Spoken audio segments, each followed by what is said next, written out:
வணக்கம் அன்பனீர்களே.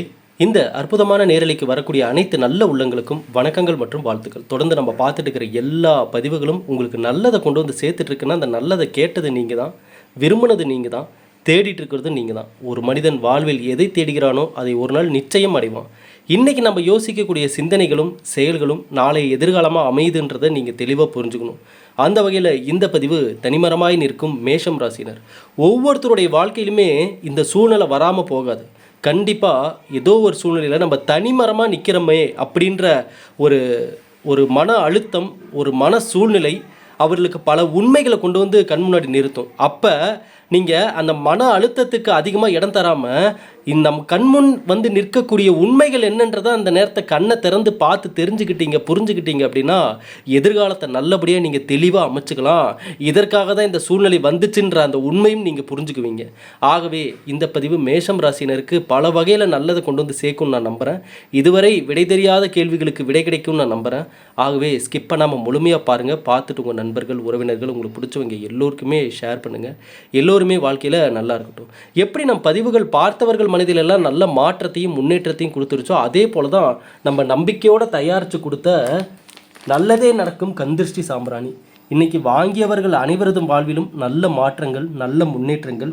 ஏன்னா இதில் வந்து நம்ம சேர்த்திருக்கிற மூலிகைகள் வந்து மனிதனுடைய வாழ்வில் ஒவ்வொருத்தருக்குமே என்னென்ன தேவைகளோ அந்த தேவைகளை பூர்த்தி செய்து தரக்கூடிய நல்ல மூலிகைகளை தான் நம்ம இதில் கலந்துருக்கோம்.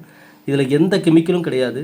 வெண்கடுகு, நாய்க்கடுகு, வெட்டிவேர், குங்குளியம், வில்வேலைப்பொடி, வேப்பிலைப்பொடி, அருகம்புல் பொடி, மருதாணி விதை, பால் சாம்பிராணி, கிராம்பு, ஜவ்வாது, பச்சை கற்பூரம்னு சொல்லி ஒரு மனிதன் வாழ்வில் நல்ல அதிர்வலைகளை உருவாக்கக்கூடிய, நல்லதை கொண்டு வந்து சேர்க்கக்கூடிய மூலிகைகளை மட்டும் நம்ம செலக்ட் பண்ணி காய வச்சு அரைச்சி பொடியாக்கி ஒரு நாள் முழுக்க பூஜை அறையில் வச்சுருந்து நல்ல மந்திரங்களை சொல்லி அப்புறம் பேக்கிங் பண்ணி கேட்டவங்களுக்கு நம்ம அனுப்பும் பொழுது அதை வாங்கக்கூடிய நபர்கள் அந்த நம்பிக்கையோடு வாங்கும் பொழுது நல்லது நடக்காமல் இருக்குமா? கண்டிப்பாக நல்ல மாற்றங்கள் அவர்கள் வாழ்வில் உருவாகும். இத்தனை வருஷமாக 5-6 வருடமாக நம்ம கொடுத்த இந்த ஜோதிட கணிப்புகளில், வழிபாடுகளில் முறையாக நம்ம கையால் தயாரித்து கொடுத்த ஆன்மீக பொருள் இதுதான். அப்போ இது எந்த அளவுக்கு நம்ம பவர்ஃபுல்லாக தயார் பண்ணியிருப்போம்னு பாருங்கள். வாங்கியவர்கள் வாழ்வில் நல்ல மாற்றங்கள் வரணுன்றதுக்காக தான். இது நீங்கள் வாங்கணுன்றதுக்காக ஏதோ பிஸ்னஸ்க்காக எல்லாம் பேசுகிறேன்னு நினைக்காதீங்க. வாங்கினவங்களுக்கு தெரியும் வேல்யூ என்ன அப்படின்னு சொல்லி. ஒரே ஒரு விஷயந்தான், நம் வாழ்வில் நல்ல அதிர்வலைகளை நம்ம தான் உருவாக்கிக்கணும். அதுவாக கிடைக்கும், அதுவாக உருவாகுன்னு நம்ம நினைக்கிறப்ப இப்போ அந்த மாதிரி ஒரு காலத்தில் இப்போ நம்ம வாழல. அது நம்ம புரிஞ்சுக்கணும். சரிங்களா? இப்போ புதுசாக ஆர்டர் பண்ணணும்னு நினைக்கிறவங்க இதுதான் வாட்ஸ்அப் நம்பர் 9345397967. இந்த நம்பருக்கு மெசேஜ் பண்ணி உங்கள் ஆர்டர் கன்ஃபார்ம் பண்ணிக்கோங்க. வெட்டிவேர் மாலை நிறைய பேர் கேட்டுட்ருக்கீங்க. ஐயா வெட்டிவேர் மாலை வெளியிலலாம் பார்த்தீங்கன்னா உங்களுக்கு 600 650 ரூபா வரைக்கும், ஒரு அடிக்கு 600 650 ரூபா வாங்குறாங்க. நம்ம வந்து ஒரு அடிக்கு 450 ரூபா தான் வாங்குகிறோம். அது மட்டும் இல்லாமல் கொடுக்கக்கூடிய மாலை ஒரு நாள் முழுக்க பூஜை அறையில் வச்சுருந்து தரோம். வாங்குறவங்களுக்கு நல்ல மாற்றங்கள் வரணுன்றதுக்காக. சரிங்களா? ஆகவே நல்லதை விரும்புபவர்கள், நல்ல எதிர்காலம் இருக்குன்னு நம்புகிறவங்க தொடர்ந்து நம்ம பதிவுகளை பார்ப்பீங்கன்னு நான் நம்புகிறேன். சரி, இப்போ இந்த பதிவுக்கான பலன்கள் என்னன்றதை பார்ப்போம். மேஷம் ராசியினர் மேன்மையை விரும்பக்கூடியவர்கள், எப்படியாவது தன்னுடைய வாழ்க்கையை உயர்ந்த நிலைக்கு கொண்டு போய் வச்சிடணும்னு போராடக்கூடியவர்கள், அதற்கான கனவுகளை காணக்கூடியவர்கள். ஆனால் இதற்கான போராட்டத்தை, கனவை மட்டும் கண்டுட்டா போதுமா? அப்போ அதையெல்லாம் செய்தவர்கள் இன்றைக்கி உண்மையிலுமே உயர்ந்த நிலைக்கு போயிட்டாங்களான்னு கேட்டிங்கன்னா அதுதான் இல்லை. அந்த இடத்துல தான் மேஷராசிக்காரர்கள் அவர்கள் வாழ்வில் தெரிந்து கொள்ள வேண்டிய சில விஷயங்களை அந்தந்த காலகட்டத்தில் தெரிஞ்சுக்கணும். அதுதான் இங்கே ரொம்ப முக்கியம். ஏன்னா பெரும்பாலும் மேஷம் ராசியினர் குறிப்பிட்ட வயது ஒரு 50-55 வயது அடையும் பொழுது அவர்கள் மனதில் உள்ள அந்த தெளிவுகளும் ஞானங்களும் ஆரம்பத்தில் இளம் வயதில் அவங்களுக்கு தெரியாமல் போயிடுது. ஏன்னா வெகுளியாக இருந்துடுறாங்க. யாரை நம்பணும் அப்படின்ற ஒரு விஷயத்தில் தான் மேஷம் ராசிக்காரர்கள் பெரும்பாலும் தடுமாறுவது இந்த விஷயத்தில் தான். யார் மீது நம்பிக்கை வைக்க வேண்டும்? ஏன்னா ஒரு கட்டத்தில் எல்லாரும் நம்மளை ஏமாத்துறாங்களோ அப்படின்ற சூழ்நிலைகள் கூட இந்த ராசிக்காரர்கள் ஒரு சில சந்தர்ப்பத்தில் எதிர்கொண்டுடுறாங்க. அவங்க மனசு பல கேள்விகள் அவர்களையே கேட்க ஆரம்பிச்சிருது. எதற்காக இங்கே இருக்கோம், எதற்காக இது நடந்துச்சு அப்படின்னு பல கேள்விகள் கேட்க ஆரம்பிச்சிருச்சு. அதாவது நான் பல பதிவுகளில் சொல்லியிருக்கேன், ஒரு மனிதனுடைய வாழ்வில் இந்த சனி பயிற்சி, குரு பயிற்சி, ராகு கேது பயிற்சி, இந்த பயிற்சிகளில் தான் அந்த மனிதனுடைய வாழ்வில் மிகப்பெரிய முன்னேற்றங்களும் ஏற்படுது, மிகப்பெரிய அளவுக்கு சரிவுகளும் ஏற்படுது. அந்த காலநிலையில் தான் அவன் ஒரு திருப்பு முனையாக அவன் வாழ்க்கையில் சந்திக்கிறான் அப்படின்னு நம்ம சொல்லியிருந்தோம். அப்போ ஜோதிடத்தில் இந்த பயிற்சிகள் எல்லாமே மிக முக்கியமான ஒரு நிகழ்வாக பார்க்கப்படுது. அந்த வகையில் இந்த வருடத்தில் நம்ம போன வருஷமே சொல்லியிருந்தோம், பாதி வருஷம் தாங்க ஒரு மாதிரி இருக்கும், மீதி வருஷம் வேறு மாதிரி இருக்கும் நம்ம சொல்லிகிட்டே இருந்தோம். இப்போது அதற்கான காலமும் நேரமும் வந்துருச்சு. இப்போ என்னென்னா, இப்போ மே மாதம் வரைக்கும், இந்த மாதம் வரைக்கும் இப்போ நீங்கள் பார்த்த இந்த வருடம் மாதிரி இனி அடுத்து வரக்கூடிய 6 மாதங்கள் இருக்க போவது இல்லை. இதை நீங்கள் புரிஞ்சுக்கணும். இது எல்லாருக்குமான்னு கேட்டிங்கன்னா கிடையவே கிடையாது. இதையும் நான் தெளிவாக சொல்லிடுறேன். எல்லாருக்கும் அடுத்த 6 மாதம் வேறு மாதிரி இருக்குமான்னு கேட்டிங்கன்னா இல்லை. அதற்கான ஞானம் பிறப்பவர்கள், அதற்கான தெளிவு பிறப்பவர்களுக்கு, அதற்கான சிந்தனைகளை விதைப்பவர்களுக்கு மட்டும்தான் மாற்றம் இருக்கும். இன்றைக்கி இல்லைங்க, என்றைக்குமே இந்த உலகம் அழியிற வரைக்கும் இதுதான் உண்மை. அதற்கான சிந்தனைகளையும், அதற்கான தெளிவுகளையும், அதற்கான முயற்சிகளையும் எடுக்கிறவங்களுக்கு மட்டும்தான் மாற்றம் நிலையானது. அவங்களுக்கு தான் அந்த சேஞ்சஸ் தெரியும். அவங்க தான் அடுத்த கட்டத்துக்கு போவாங்க. அவங்க தான் அடுத்த விஷயத்தை யோசிப்பாங்க. எதையும் யோசிக்காமல், எந்த தெளிவும் இல்லாமல், அவங்களுக்குள்ளே அவங்களே தன்னுடைய லைஃப் அவ்வளோதாப்பா, இனிமேல் எனக்கு எது நல்லது நடக்காதுன்னு முடிவு கட்டி உட்காந்துக்கிறவங்களுக்கு எந்த நல்லதுமே நடக்காது. அதற்கான மாற்றங்களை அவங்க ஃபேஸ் பண்ணவே மாட்டாங்க. பல வருடங்கள் போயிட்டே தான் இருக்குமே ஒழிய, அவங்க எதுவும் நின்ன இடத்துலே தாங்க நிற்கிறேன் அப்படின்ற மாதிரி ஒரு வாழ்க்கையை தான் இது பண்ணி வாழ்ந்துட்டுருப்பாங்க. அப்போ மேசராசிக்காரர்களுக்கு இந்த காலகட்டம் குறிப்பாக என்னென்ன மாற்றங்கள், ஏன்னா அந்த ஜூன் மாதத்தில் வரக்கூடிய மாற்றத்திற்கான ஆரம்பம் தான் இந்த மே மாதமே, சரிங்களா? அப்போ இந்த மேஷம் ராசிக்கு 4ஆம் இடத்தில் குரு பகவான், நல்லா பாருங்க, மேஷம் ராசிக்கு 4ஆம் இடத்தில் குரு பகவான் அருள் பாலிப்பதால் இந்த காலம், அதாவது சுபஸ்தானத்தில் குரு பகவான் உச்சம் பெறுவது கஷ்டங்களை விளக்கக்கூடிய அமைப்பு. கஷ்டங்கள், நம்ம இந்த வார்த்தையை பயன்படுத்தக்கூடாதுன்னு தான் நம்ம ஒவ்வொரு பதிவுகளுமே சொல்கிறோம். சூழ்நிலைகள் அந்த மாதிரி ஒரு இக்கட்டான சூழ்நிலை அப்படின்னு சொல்லலாம். ஏன்னா அந்த கஷ்டம்ன்ற வார்த்தையை சொல்ல அதை கேட்குறவங்களுக்கும் ஒரு பயமாக இருக்குது, சொல்கிற நம்மளுக்கும் அது ஒரு நெகட்டிவான வார்த்தை மாதிரி இருக்குது. ஏன்னா இந்த கஷ்டம்ன்றாவே அது ஒரு வாட்டி உள்ளே உளுந்துட்டா அதுலேருந்து வெளியே வர முடியாத வார்த்தை மாதிரி இருக்குது. அப்போ என்னென்னா இக்கட்டான ஒரு சூழ்நிலை. அப்போ இக்கட்டான சூழ்நிலை, அந்த சூழ்நிலை கண்டிப்பாக மாறிடும்னு அர்த்தம். இதே சூழ்நிலை என்றைக்குமே எல்லா விஷயத்தையும் நீங்கள் கடந்து போய் தான் ஆகணும். இதுவும் ஒரு நாள் கடந்து போகும் அப்படின்ற மாதிரி எதுவும் ஒரு நாள் கடந்து போகும் கண்டிப்பாக. அப்போ மேஷம் ராசிக்காரர்களுக்கு இந்த குரு பகவானுடைய அமைப்பு, இப்போ ஏற்கனவே சனி பகவானுடைய தாக்கத்தில் என்ன நடந்துட்டுருக்குன்னு மேஷ ராசிக்காரர்களுக்கு தெளிவாக தெரியும். நிலையான ஒரு வேலை இல்லை, வருமானத்தில், அதாவது வருமானம் இருக்கிறது 10ல், இப்போ புரியுதுங்களா? ஒரு தலை பாரம் இருந்துக்கிட்டே இருக்கும். தலை மேலே எதையோ தூக்கி வச்ச மாதிரி, ஏதோ எதிர்காலத்திற்கான அல்லது தற்போதைய சூழ்நிலைக்கான அந்த கடமைகளும் பொறுப்புகளும் மேஷராசிக்காரர்களுடைய தலையில் டோட்டலாக ஏற்றி விட்ட மாதிரி ஒரு பாரத்தை சுமக்கக்கூடிய ஒரு மனநிலை இருந்துக்கிட்டே இருக்கும் இப்போ தற்போதைய சூழ்நிலையில், சரிங்களா? அதே போல் இந்த காலகட்டம், அது குறிப்பாக அந்த சனி பகவானுடைய காலகட்டத்தில் தான், சனி பகவானுடைய தாக்கம் இருக்கக்கூடிய காலகட்டத்தில் தான் ஒரு மனிதன் பல உண்மைகளை அவன் லைஃப்பில் ஃபேஸ் பண்ணுவான். இயற்கையான உண்மைகள், கசப்பான உண்மைகள், இதை எல்லாமே அந்த காலகட்டம் தான் அவன் தெரிஞ்சுக்குவான். இப்போ மேஷம் ராசிக்காரர்களுக்கு என்ன நம்ம சொல்ல வரோன்னா, இந்த காலகட்டம் அந்த கசப்பான உண்மைகளை நீங்கள் அனுபவித்து தான் தெரிஞ்சுக்கணும்னு அவசியம் இல்லை, தொலைநோக்கு பார்வையில் தெரிஞ்சுக்கோங்க. அது இன்னும் ஸ்மார்ட்டாக நீங்கள் வாழ்கிறீங்கன்னு அர்த்தம். ஏன்னா இப்போல்லாம் முன்னையெல்லாம் பார்த்தீங்கன்னா ஒவ்வொரு விஷயத்தையும் பட்டு தான் தெரிஞ்சுக்கணும்னு. ஐயா, இப்போ பட்டு தெரிஞ்சுக்கிறதுக்கெலாம் நேரம் இல்லை. அதற்கான காலத்தில் இப்போ நம்ம வாழல. இப்போல்லாம் நேரங்களும் காலங்களும் எவ்வளோ வேகமாக ஓடுதுன்னு உங்களுக்கு தெரியும். அப்போ இங்கே ஒவ்வொரு விஷயத்தையும் பட்டு கீழே விழுந்து தெரிஞ்சுக்கலாம். இன்னொரு இடத்துல அது நடக்குதுன்னா அது நம்ம காதுக்கு வர்றப்ப நம்ம அலர்ட்டாக இருந்துக்கணும். வருமுன் காப்பது தான் இந்த காலத்தில் மிக மிக சிறந்தது. அப்போ மேஷம் ராசியினர் இந்த நேரத்தில் நீங்கள் கடைபிடிக்க வேண்டிய ஒரே ஒரு வார்த்தை பலன் என்னன்னு கேட்டிங்கன்னா, வருமுன் காப்பது. இப்போ இதுதான் நீங்கள் யோசிக்க வேண்டிய ஒவ்வொரு விஷயமும். பைக்கில் போகிறீங்க, ட்ராவல் பண்ணுறீங்க அப்படின்னா, உங்களால் முடிஞ்ச அளவுக்கு, எந்த அளவுக்கு உங்களால் கவனத்தை பயணத்தில் வச்சு நீங்கள் பாதுகாப்பாக பயணிக்க முடியுமோ அனைத்து விஷயத்தையும் கண்டிப்பாக யோசிக்க வேண்டிய நேரம். வண்டி வாகனங்கள் பழுதடைஞ்சு அடிக்கடி பழுதுன்னு சொல்லிட்டு செலவுகளை வைத்து கொண்டு இருக்கக்கூடிய ஒரு நேரமாக இருந்துகிட்ருக்கு. அப்போ பார்த்தீங்கன்னா பாருங்கள், செலவுகள் ஒரு பக்கம் வந்துட்டு இருந்தாலும் இன்னொரு பக்கம் அந்த பணம் வர்றதும் எங்கே போகுதுன்னே தெரியாத அளவுக்கு இந்த செலவுகள் உங்களை தடுமாற வச்சிட்ருக்கு. அப்போ மேஷம் ராசினரே, இந்த காலகட்டம் உங்களுக்கு இந்த வாழ்க்கை கொடுக்கக்கூடிய அனுபவத்தை நீங்கள் பெற தயாராகி கொண்டிருக்கிறீர்கள். உடனே நீங்கள் பயந்துட வேண்டாம். ஐயோ, சனி பகவானுடைய தாக்கத்தில் இனிலாம் என்ன நடக்க போதோ, எப்படிலாம் மாற்றங்கள் வரப்போதோ, எதுக்கெல்லாம் தடுமாற போகிறோமோ. ஐயா, இந்த நல்லதை ஈர்க்கக்கூடிய மனிதர்களுக்கு எக்காலமும் பொற்காலமே. இதை நீங்கள் என்றைக்கும் மறந்துடாதீங்க. நீங்கள் நல்லதை தேடிட்டு இருக்கீங்க அப்படின்னா, நல்ல நல்ல விஷயங்களை தேடி உங்கள் லைஃப்குள்ளே கொண்டு வர முயற்சி பண்ணிகிட்ருக்கீங்கன்னா, அது கண்டிப்பாக உங்களுக்கு ஒரு பொற்காலமாக தான் அமையும், நல்லது தான் கொண்டு சேர்க்கும். அப்போ மேஷம் ராசியினரை பொறுத்தளவுக்கு இந்த காலகட்டத்தில் நீங்கள் செய்யக்கூடிய ஒவ்வொரு வழிபாடுகளும் ரொம்பவே உங்களுக்கு கை கொடுக்கும் அப்படின்னே சொல்லலாம். குறிப்பாக பார்த்திங்கன்னா இந்த குரு பகவான் வழிபாடு, சனி பகவான் வழிபாடு மற்றும் வாழ்க்கைக்கு தேவையான முன்னேற்றத்தை தரக்கூடிய, மகிழ்ச்சியை தரக்கூடிய நபர்களை நீங்கள் தேடுவதற்கான சில சூழ்நிலை. அதாவது என்னங்க இப்படி சொல்கிறீங்கன்னு கேட்டிங்கன்னா, ஒரு நிம்மதியை தரக்கூடிய உறவுகள் எது இல்லையான்னு உங்கள் மனசு தேடும். சரிங்களா? அப்போ இந்த காலகட்டம் புதிய நண்பர்களை உங்கள் மனசு தேடக்கூடிய காலம். ஆனால் புதிய நண்பர்கள்னாவே நீங்கள் எப்போவுமே ஒரு கவனத்தை வச்சுருக்கணும், ஒரு ஒரு அலர்ட் இருக்கணும், ஒரு எச்சரிக்கை இருக்கணும் அந்த நேரத்தில். சரிங்களா? குறிப்பாக எதிர்பாராத அனைத்து நல்ல விஷயங்களும் நடக்கக்கூடிய குரு பயிற்சியாக உங்களுக்கு இருக்கும்.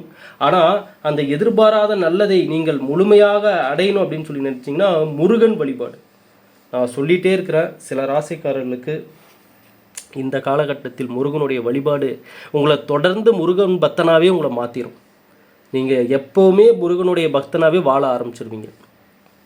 அந்த அளவுக்கு முருகனுடைய அருள் இந்த காலகட்டத்தில் மேஷம் ராசிக்காரர்களுக்கும் நல்ல முன்னேற்றத்தை கொடுக்கும். திருச்செந்தூர் முருகன் கோவிலுக்கு சென்று வருவது நல்ல ஒரு மாற்றத்தை கொடுக்கும். நம்ம சில ராசிக்காரர்களுக்கு கேட்டிருந்தோம், இந்த அதிகாலையில் யாருங்கெல்லாங்க அலாரம் வைக்காமல் திடீர்னு எந்திரிச்சு உட்காடுறீங்க அப்படின்னு சொல்லி நம்ம கேட்டிருந்தோம். இப்போ இந்த மேஷம் ராசிக்காரர்கள்லேயும் இந்த பதிவை பார்க்குறவங்க கண்டிப்பாக கமெண்ட் செக்ஷனில் சொல்லுங்கள், யாரெல்லாம் வந்து அதிகாலையில் எதுக்கு எந்திரிக்கிறோம்னே தெரியாமல் நான் எந்திரிச்சு உட்காந்துருக்குங்க அப்படின்னு நினைக்கக்கூடிய நபராக இருந்தீங்கன்னா, ஏன்னா 48 நாள் சேலஞ்ச் அப்படின்னு சொல்லி விரைவில் நம்ம அதிகாலையிலே நான் வந்து ஒரு லைவ் பண்ண போகிறேன். அதிகாலை 2 மணி 3 மணிக்கு பார்க்கலாம் யார் யாரெல்லாம் அந்த லைவுக்கு வந்து கனெக்ட் ஆகுறாங்க, யார் யாரெல்லாம் சேர்றாங்க. ஏன்னா நான் எல்லா ராசிக்காரர்களுக்குமே இதை நான் கேட்டுட்ருக்கேன். எல்லா ராசிக்காரர்களிடமிருந்து வரக்கூடிய வாட்ஸ்அப்பில் வரக்கூடிய பதில்கள், கமெண்ட் செக்ஷனில் வரக்கூடிய பதில்கள்னு சொல்லி எந்த அளவுக்கு வந்துட்டுருக்குன்ற எல்லாமே நான் நோட் பண்ணி வச்சுட்டு தான் இருக்கேன். அப்போ பாருங்கள், அந்த அதிகாலை எழுந்திருக்கக்கூடிய ஒரு சூழ்நிலை, அப்படிப்பட்ட ஒரு விஷயம் இங்கே நிறைய பேருடைய லைஃப்பில் நடந்துகிட்ருக்கு. திடீர்னு எந்திரிச்சு உட்காடுறாங்க, ஆனால் எதுக்கு எந்திரிச்சோன்னே தெரியாமல் யோசிக்கிறாங்க. அப்போ அது எதற்காக நடக்குது, எதனால் அந்த அறிகுறிகள் நமக்கு காட்டுது, அப்போ அந்த நேரத்தை நம்ம எந்திரிக்கக்கூடிய அந்த நேரத்தை எப்படி நமக்கு நல்லதை நடக்கக்கூடிய ஒரு வாழ்க்கையாக மாற்றிக்கிறதுக்கு எப்படி பயன்படுத்துவது அப்படின்றது தான் அடுத்து நான் இன்னும் விரைவில் அதற்கான அனௌன்ஸ்மெண்ட்டு நான் கண்டிப்பாக நான் பதிவுகளில் நான் தரேன். 48 நாட்கள் தொடர்ந்து, சரிங்களா, அதிகாலையில் நம்ம எந்திரிச்சு அந்த நேரத்தில் நம்ம லைவ் நான் பண்ண போகிறேன். யார் யாரெல்லாம் அந்த லைவுக்கு வரீங்களோ தாராளமாக வாங்க. அந்த லைவு கண்டிப்பாக வந்து ஒரு 20 நிமிடத்திலிருந்து ஒரு அரை மணி நேரம் வரைக்கும் இருக்கும். அந்த அரை மணி நேரத்தில் நாம் சொல்லக்கூடிய அந்த ஒவ்வொரு வழிமுறைகளையும் நீங்கள் அப்படியே லைவ்லேயே நீங்கள் அதை கேட்டு அதை நீங்கள் அப்படியே ஃபாலோ பண்ண அந்த 48 நாள் தொடர்ந்து நம்ம பண்ணுவோம் அந்த லைவு. சரிங்களா? அப்போ அந்த 48வது நாள் முடிவில் யார் யாரெல்லாம் தொடர்ந்து அந்த 48 நாள் முழுமையாக நம்ம லைவில் கனெக்ட் ஆனாங்களோ அவங்க லைஃப்பில் என்ன மாற்றம் நடந்ததுன்றதை நம்ம லைவாகவே அவங்கள்ட்ட நம்ம அந்த கணிப்புகளை வாங்குவோம், அந்த பலன்களை வாங்குவோம். அப்போ தெரியும் இது வரைக்கும் நம்ம சொன்ன அந்த பிரபஞ்சம் ரீதியான விஷயங்கள் எப்படி ஒரு மனிதனுடைய வாழ்வில் முழுமையான முன்னேற்றத்தை கொண்டு வந்து கொடுக்குது அப்படின்றத.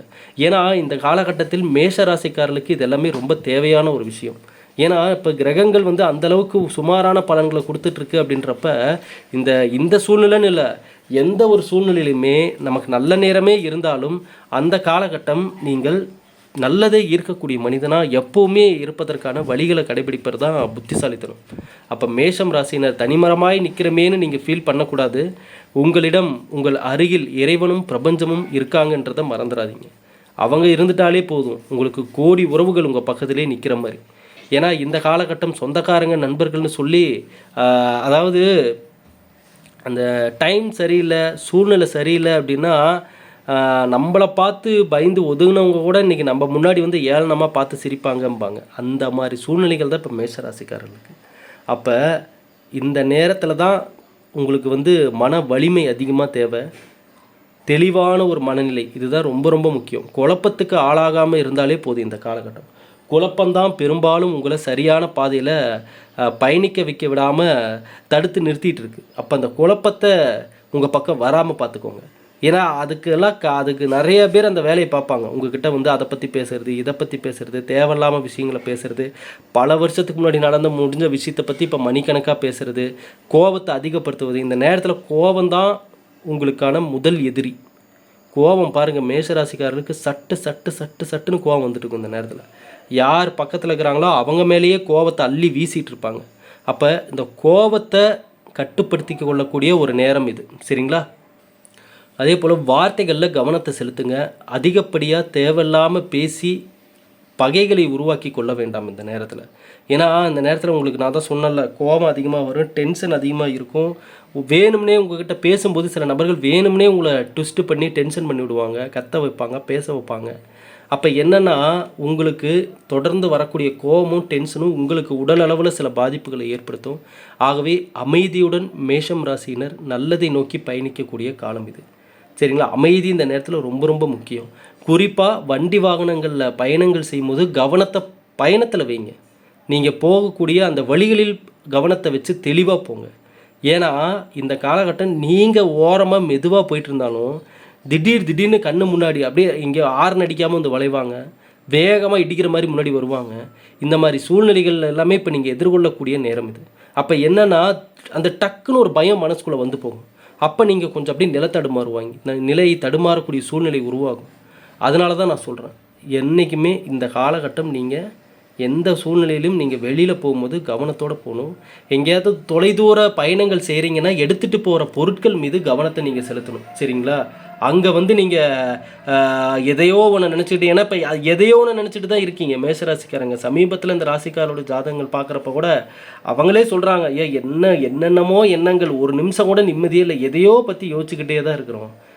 அந்த செய்கிற வேலையில் முழுமையாக கான்சன்ட்ரேஷனே பண்ண முடியல, ஏதோ ஒரு ஞாபகத்தில் வேலையை சரியாக செய்ய முடியாமல் இருக்குது. அப்போ என்னென்னா எண்ணங்கள் வந்து அலைபாயுது, எங்கெங்கேயோ போகுது, எதையோ யோசிக்குது.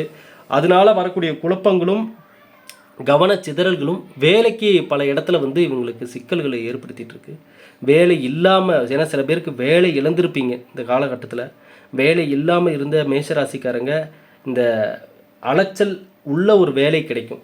நல்லா பாருங்கள், வேலை கிடைக்கும், ஆனால் அது கொஞ்சம் அலைச்சலான வேலையாக தான் இருக்கும் இந்த நேரத்தில். அந்த அலைச்சல் என்பது இந்த நேரத்தில் கண்டிப்பாக இருக்கும். அப்போ நீங்கள் இதுதான் முடிவு, இதுதான் நம்ம வேலை, இப்படி தான் நம்ம பொழப்பு போகுதுன்னு நீங்கள் நினைக்காதீங்க. இதனுடைய மாற்றங்கள் போக போக தான் தெரியும்.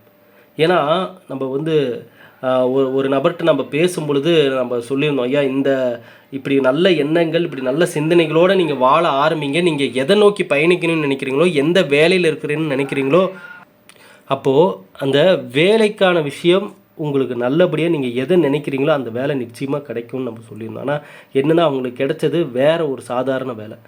அப்போ என்னங்க, நீங்கள் சொன்ன மாதிரி நல்லதே நினச்சோம், நல்லதே யோசித்தோம், நான் எந்த வேலைக்கு போகணுமோ அந்த வேலையில் இருக்கிற மாதிரியே நான் காட்சிகளை நினச்சி பார்த்தேன். ஆனால் வேறு ஏதோ சம்மந்தமே இல்லாத வேலை, சாதாரண ஒரு வேலை, குறைவான சம்பளத்தில் ஒரு வேலை கிடச்சிருச்சு, இது என்ன நினச்சது ஒன்று நடந்தது ஒன்றா இருக்குது அப்படின்னு அவர் சொன்னார். அப்போ நம்ம சொன்னோம், ஐயா எதுவுமே காரணம் இல்லாமல் நடக்காது. இப்போ உங்களுக்கு எது பிரபஞ்சம் உங்களுக்கு கொடுத்துருக்கோ, இந்த காலநிலை உங்களுக்கு, இந்த காலம் எதை உங்களுக்கு கொடுத்துக்கோ அதை மனசார ஏற்றுக்கோங்க. பிறகு வரும் மாற்றத்தை நீங்கள் பாருங்கள் அப்படின்னு. அப்போ என்ன ஆகுதுன்னா, அவர் அந்த வேலைக்கு போகிறாரு, விருப்பமே இல்லாமல் போகிறாரு, என்னடா ஏதோ ஒரு வேலைன்ட்டு போகிறாரு, செய்கிறாரு, ஏதோ போக போக போக போக கொஞ்சம் கொஞ்சமாக அந்த வேலையில் ஒரு இன்ட்ரெஸ்ட் வருது. ஒரு 3 மாதம் 4 மாதம் 5 மாதம் ஆகுது. அப்போ வேலைக்கான இடத்துல வரக்கூடிய நபர்கள், பேசக்கூடிய நபர்களிடம் இவர் எந்த வேலைக்காக கனவு கண்டாரோ, எந்த வேலையில் இருக்கணும்னு நினச்சி காட்சிகளை மனதில் நினைத்து பார்த்து சந்தோஷப்பட்டாரோ, அந்த இடத்தில் வேலை செய்யக்கூடிய ஒரு நபருடைய பழக்கம் அந்த இடத்துல கிடைக்கிது. அப்போ என்ன ஆகுதுன்னா, ஒரு கட்டத்துக்கு மேலே இவருடைய வேலை, இவருடைய முயற்சிகள் இதெல்லாமே பிடிச்சி இவர் நினச்சி பார்த்தா அந்த இடத்துலையே இவருக்கு கரெக்டாக அந்த நபர் மூலமாக வேலை கிடைக்கிது. அப்போ இதுதான் பிரபஞ்சம் கொடுக்கக்கூடிய மாற்றங்கள். நீங்கள் எடுத்த உடனே நீங்கள் நினச்ச ஒரு 14வது இடத்துக்கு நம்ம போயிடுமான்னு கேட்டிங்கன்னா இல்லை, முதல் இடத்துல தான் நீங்கள் கால் எடுத்து வைப்பீங்க. அந்த இடம் சம்மந்தமே இல்லாத மாதிரி தான் இருக்கும், ஆனால் அது உங்களை தேடி வந்திருக்கும். அது பிரபஞ்சம் கொடுக்கக்கூடிய வாய்ப்பு. 2வது படிக்கட்டு கால் எடுத்து வைப்பீங்க, அதுக்கும் உங்களுக்கும் சம்மந்தம் இல்லாமல் கூட இருக்கலாம். ஆனால் அடுத்தடுத்த படிக்கட்டுகள் உங்களை மேலேற்றி செல்ல கடைசியாக நீங்கள் நினச்ச எந்த இடம் இருக்கோ அந்த இடத்துக்கு போய் நிற்பீங்க. அப்போ இந்த வந்த ஒவ்வொரு படிக்கட்டுகளும் உங்களை அங்கே கொண்டு செல்வதற்காக கடவுள் கொடுத்த வாய்ப்புகள். இதை நீங்கள் தெளிவாக புரிஞ்சுக்கிட்டீங்கன்னாவே போதும், உங்கள் வாழ்க்கையை நீங்கள் அழகாக அமைத்து கொள்ளலாம். அவசரப்பட வேண்டாம், அமைதியுடன் மேற்கொள்ளுங்கள். நீங்கள் நல்லதை விதைக்கக்கூடிய, நல்லதை யோசிக்கக்கூடிய நபராக இருந்தீங்கன்னா இந்த பிரபஞ்சம் கொடுக்கக்கூடிய ஆரம்ப கட்ட மாற்றங்களை ஏற்றுக்கொள்ளுங்கள். அந்த மாற்றங்கள் படிப்படியாக நீங்கள் நினச்ச இடத்துக்கு உங்களை கொண்டு போகும். ஆகவே இந்த பதிவை உங்களுக்கு தெரிஞ்ச எல்லா மேஷராசிக்காரர்களுக்குமே ஷேர் பண்ணுங்கள். எப்போதும் நம்ம சேனலோட இணைந்திருங்க. இந்த பதிவை பார்த்த நல்ல உள்ளங்கள் அனைவருக்குமே இறைவனுடைய அருளாலும் பிரபஞ்சத்தினுடைய ஈர்ப்பு விதியாலும் இனியாவும் நல்லதே நடக்கட்டும். நன்றி, வணக்கம்.